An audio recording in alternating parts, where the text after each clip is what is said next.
Okey, para pelajar. Okey, hari ni cikgu sambung lagi dengan example 2. Boleh refer pada example 2. Okey. Dalam example 2, consider the set of the numbers 2, 5, 8. Okey, mungkin kali ni cikgu boleh pergi laju sikit sebab kita pun dah ada basic info tentang mean for sample mean. So katalah kita ada populationnya terdiri daripada 258. Ni ada 3 nombor kat situ yang berbeza iaitu 258. So that one will be the population lah.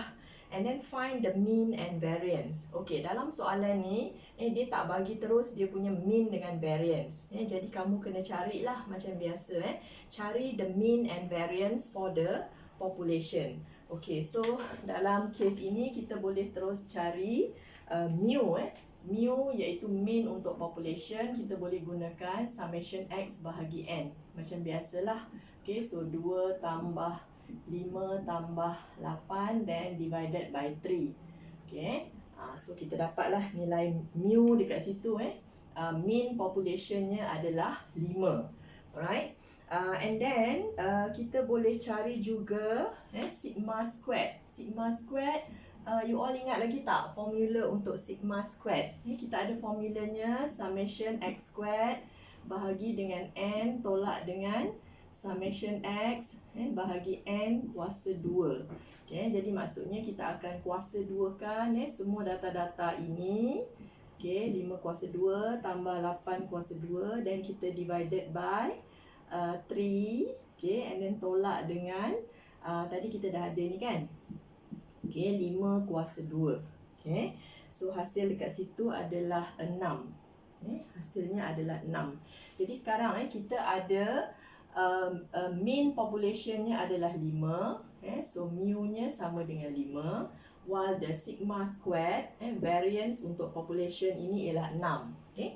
Kalau dalam example 1 sebelum ini, dia dah dibagi dalam soalan. Kalau katakan tak dibagi, then kita kena find out lah. Guna formula statistik yang biasa. Alright. Okay. Kemudian kamu tengok the frequency distribution table. Kita nak cari dulu dia punya frequency distribution. Okay. Wait cikgu tak baca soalan lagi Draw a frequency distribution table for the means of all possible samples of size 3. Yang kita nak ialah sampel yang bersaiz 3 juga. Sampel yang bersaiz 3. Tak apalah where sampling is carried out without replacement. Without replacement. Is carried out, it's not without, with replacement. With replacement. Jadi maksudnya nombor itu boleh berulang-ulang. Jadi kalau katakan nombor itu boleh berulang-ulang, maknanya kita ada 3 space lah yang kita akan isikan. Sebab kita nak ambil sample of size 3. So dekat sini akan ada 3 pilihan kan. Dekat sini akan ada 3 pilihan. Di sini akan ada 3 pilihan. So all together kita akan ada 27 samples. Okay, 27 samples. Jadi sebenarnya ada banyak kalau kita nak list down all the 27 samples, then mungkin jadi masalah untuk kita. So why not kita just okay, sekejap.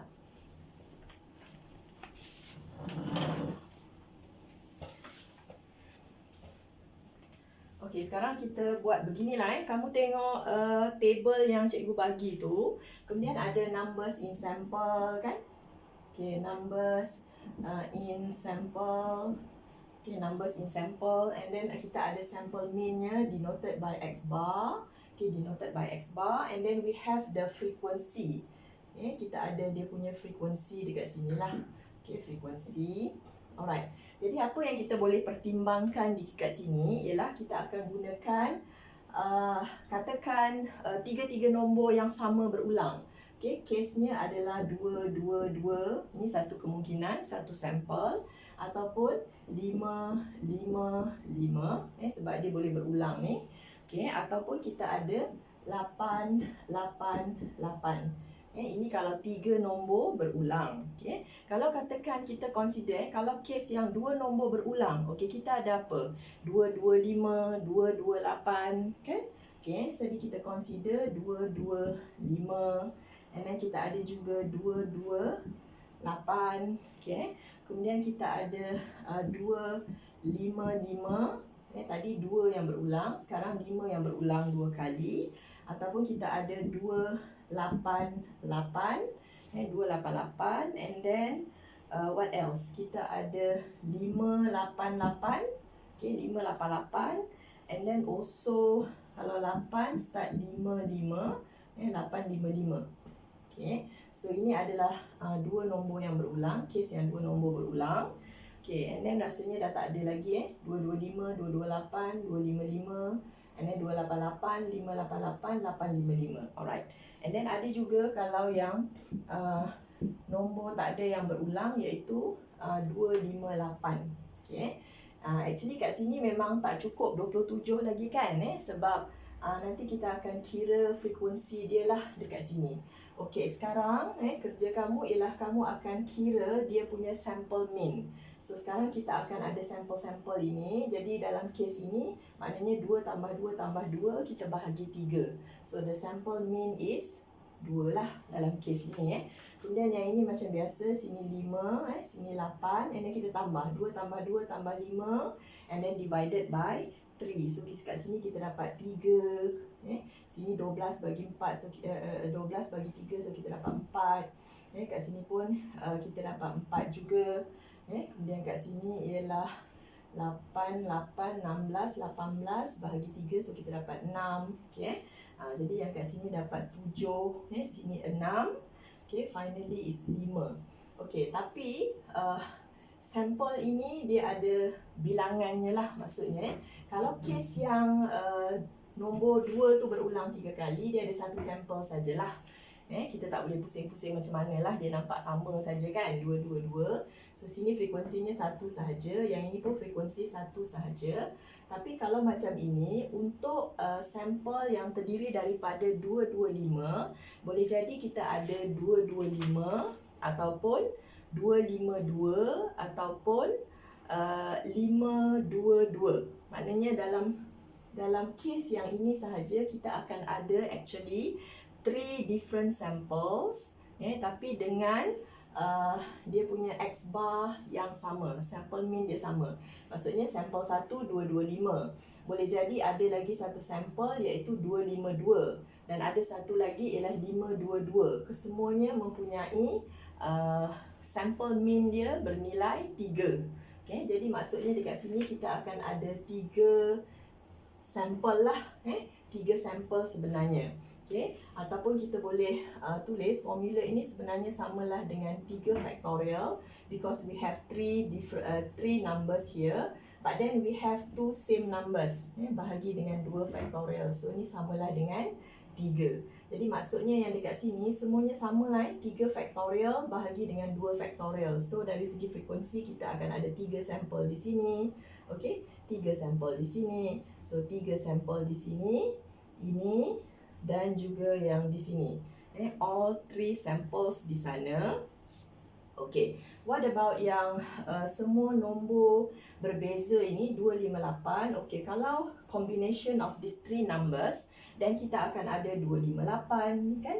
Ataupun 285. Kalau kita start dengan 5, 528, 582. Okay, jadi maksudnya dekat sini kita akan ada, sebenarnya dia adalah 3 factorial, sebab dia 3 nombor yang berbeza kan. So kita ada 3 factorial cara, which is samalah dengan 6. Keseluruhannya ada 6 sampel yang mempunyai sampel mean-nya 5. Semuanya sampel mean-nya 5. Okey, jadi bila kita total up semua, all the samples, ini adalah bilangan sampel kita lah. Betul tak 27? Tambahkan semua. Okay, sepatutnya kita dapat 27. Okay, you all boleh tambahkan. Jadi kita ada 27 sampel all together. Betul lah, ya? Okay, ini frequency distribution table lah. Okay, jadi sebenarnya ada 2 kaedah, 2 cara untuk kita kira sampel kepada sampel mean.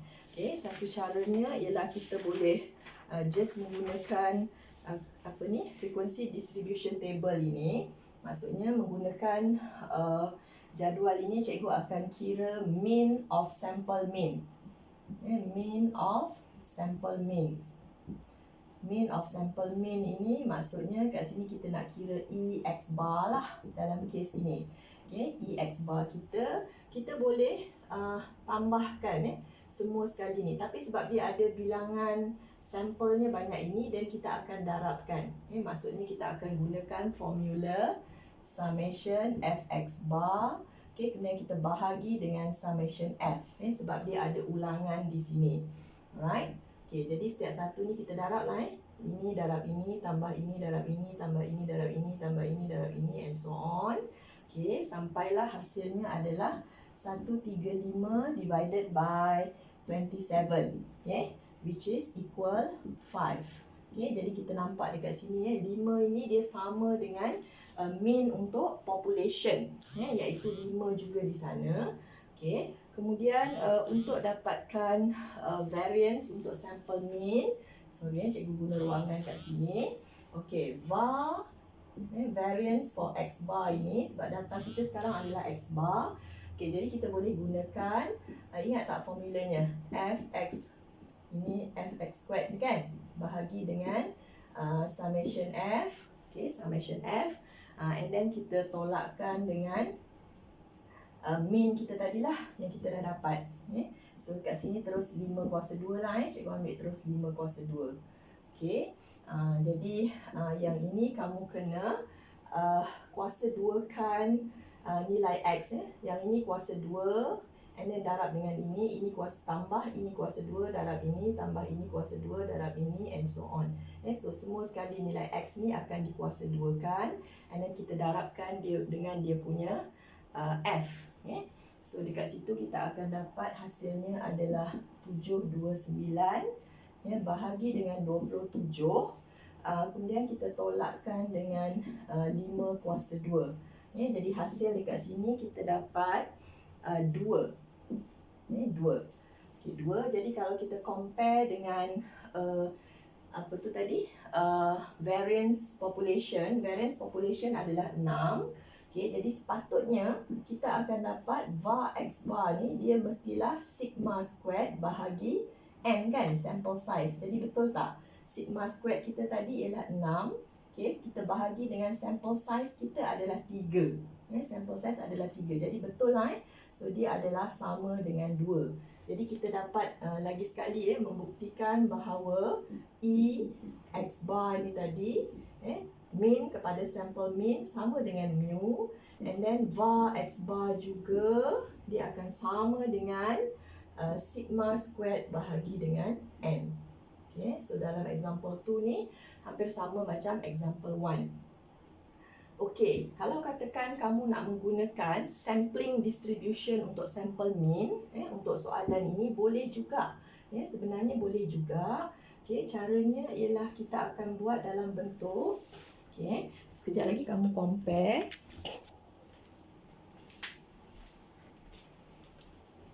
Okey, cikgu padam yang ni.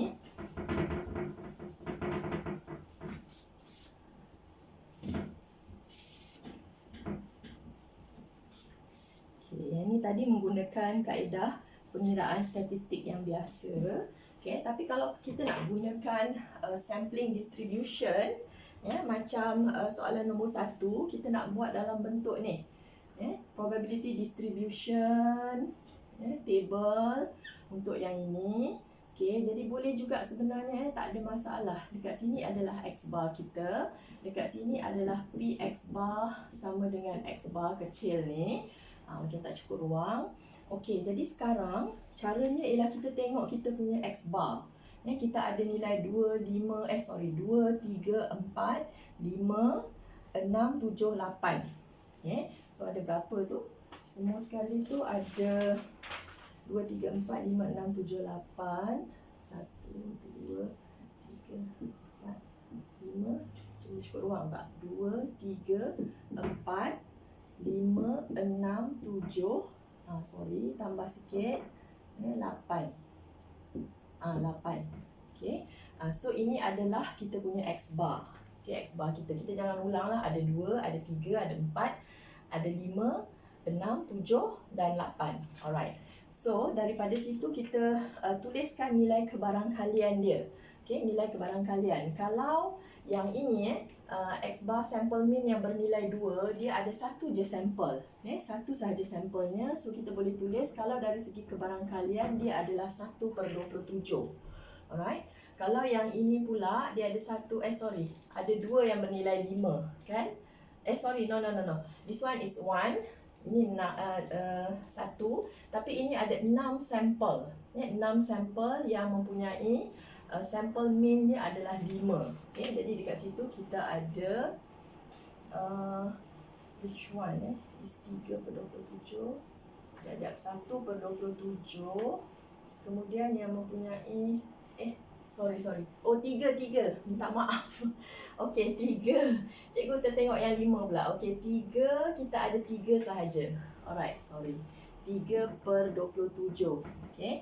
Kemudian 4 cikgu ada ni 3 campur 3. Ada 6 sampel. Is it tolong semak 6/27. Kemudian 5 kita ada 5. Kemudian ada 6 sampel yang mempunyai sampel mean 5. So dia adalah 7/27. Okey. Kemudian untuk yang 6 sini kita ada 3. Okay, 6 kat sini kita ada lagi 3. So all together 6/27. For 7 is 3/27 only. Okay. Untuk yang 8 kita ada satu sahaja. Satu sahaja. So dari segi kebarangkalian dia adalah 1/27. So sekarang daripada sini kita boleh juga kalau nak masukkan dia dalam satu sampling distribution for sample mean. Okay. Jadi dekat situ kalau cikgu nak mengira EX bar, macam biasa saya akan gunakan formula ini. Darab dengan PX sama dengan X bar. Ini macam formula discrete probability distribution yang kita belajar mula-mula dulu kan. Okey. Jadi caranya ialah kamu akan darab begini. 1/27. Okey, tambah 3 darab dengan 3/27 and so on sampai last kali ialah 8 darab 1/27. So kalau kamu semak nanti dia punya total kat sini cikgu dah kira 135 bahagi 27. So kita dapat juga 5. Sama macam yang kita kira menggunakan formula statistik biasa. So you dapat 5 dekat sini. Jadi nanti untuk mendapatkan var X bar tadi cikgu dah padam kat bawah. So you all simply use cari dulu yang kuasa 2 yang inilah, iaitu summation X bar squared PX equal X bar. Semua ada X bar lah dekat sini. Okay. Jadi maksudnya kita akan cari dulu 2 kuasa 2 darab 1/27 kan, tambah 3 kuasa 2 darab 3/27. Okay, tambah dan seterusnya sampai 8 kuasa 2 darab 1/27. Okay, yang ini pun saya dah cuba kira. So nilainya ialah 729/27. Okay, which is 27. Okay, 27. But then kita perlu mengira var X bar. Okay. So var X bar kita akan gunakan formula EX bar squared tolak dengan EX bar kuasa 2. Saya terus masukkan saja 27 tolakkan dengan 5 kuasa 2. So kita dapat juga 2. Sebentar tadi kita dapat juga var X bar menggunakan statistical formula, kita dapat pun 2. Okay, jadi dekat sini sama sajalah. Nilai dia sama. Sama ada kamu nak menggunakan formula statistik biasa atau nak menggunakan sampling distribution for sample mean. So kalau nak menggunakan ini dan kita ada formula EX bar begini, EX bar squared begini and var X bar yang ini. Okay. So dapat juga dibuktikan bahawa EX bar tu sama dengan mean population dan juga var X bar tu samalah dengan sigma squared kita just now, iaitu 6 yang kita kira bahagi dengan 3, so kita dapat 2. Okay. Okay, harap pelajar faham. Nanti kalau ada apa-apa masalah boleh PM cikgu lah. Okay. Terima kasih.